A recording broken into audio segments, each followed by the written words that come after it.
कोई दूसरी जमात के हम नेता नहीं है जहां पर हम अपनी बच्चियों की ऐसी बेइज्जती, ऐसी शर्मनाक बात हम सुनेंगे। जब किसी के पेट से कोई हरामी पैदा होता है तो ये ऐसे मंत्री निकल कर आते हैं जिन्हें लग रहा है कि हमारी हुकूमत है, हम किसी भी मुस्लिम बच्ची का नकाब खींच सकते हैं, कहीं पर भी कुछ भी हाथ डाल सकते हैं। शुक्र मान तू उत्तर प्रदेश के अंदर है, हमारे हत्थे चढ़ा होता तो हम किसी को नहीं छोड़ते हैं, इनके बाप को नहीं छोड़े हमने, तो ये क्या चीज है।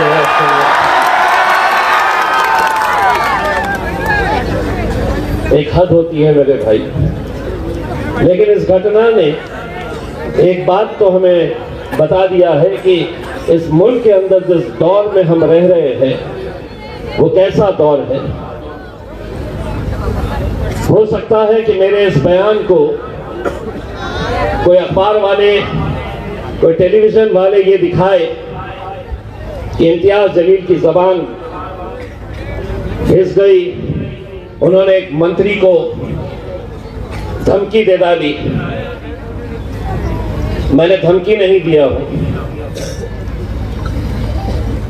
अगर तेरी हुकूमत है हिंदुस्तान के अंदर और तू अपनी मां की कोख से जन्मा है तो महाराष्ट्र में आके ऐसा बयान देके दिखा, तुझे दिखाएंगे हम कि तू वापस कैसे जाता है। सियासत अपनी जगह मेरे भाई, लेकिन अगर हम आज ऐसी घटनाओं का अगर हम विरोध नहीं करें तो ये समझ लो, ना तो तुम्हारे लिए कोई कांग्रेस का नेता खड़े रहने वाला है, ना उद्धव ठाकरे खड़े रहने वाला है, ना एकनाथ शिंदे, ना अजीत पवार, ना शरद पवार। भारतीय जनता पार्टी तो वैसे भी आपको इस मुल्क का मानती नहीं है। अगर कोई इनका विरोध अगर कोई कर सकता है, कोई इनकी आंख में आंखें डालकर जिस लहजे में इनको जवाब देना है, अगर वो लहजे में जवाब देने की ताकत अगर आज अल्हम्दुलिल्लाह किसी पार्टी के अंदर है, किसी नेता के अंदर है, तो वो मेरे कायद बैरिस्टर असदुद्दीन अवैसी और मजलिस-ए-इत्तेहाद-उल-मुस्लिमीन के अंदर है। अब एक और बात भी सुन ले, बिहार के मुख्यमंत्री तेरे लिए भी और उत्तर प्रदेश के मंत्री तेरे लिए भी। क्या है, कुछ लातों के भूत बातों से नहीं मानते, जिस भाषा में उनको समझ में आती है उसी भाषा में उन्हें जवाब देना पड़ता है। तो मेरा जवाब यह है कि अभी सियासत की मस्ती है, अभी हुकूमत की मस्ती है, मगर बहुत पछताएगा उस दिन।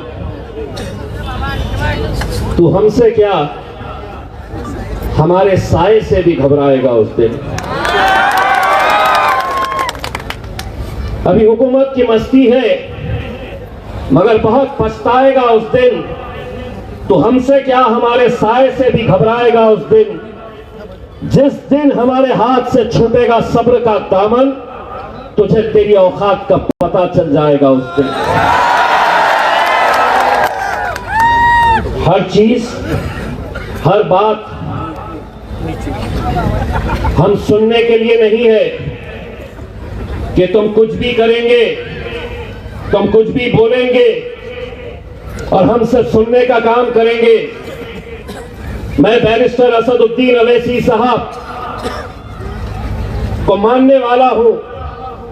उस शख्स ने इस मुल्क के मुसलमानों को अगर कोई एक सीख दी है तो यही सिखाया है कि जुल्म होगा, ज्यादतियां होंगी, तकलीफें सहनी पड़ेगी, लेकिन उसके बावजूद भी हम इस जमहूरियत के अंदर रह के संविधान के हिसाब से हम हुकूमत से लड़ते रहेंगे।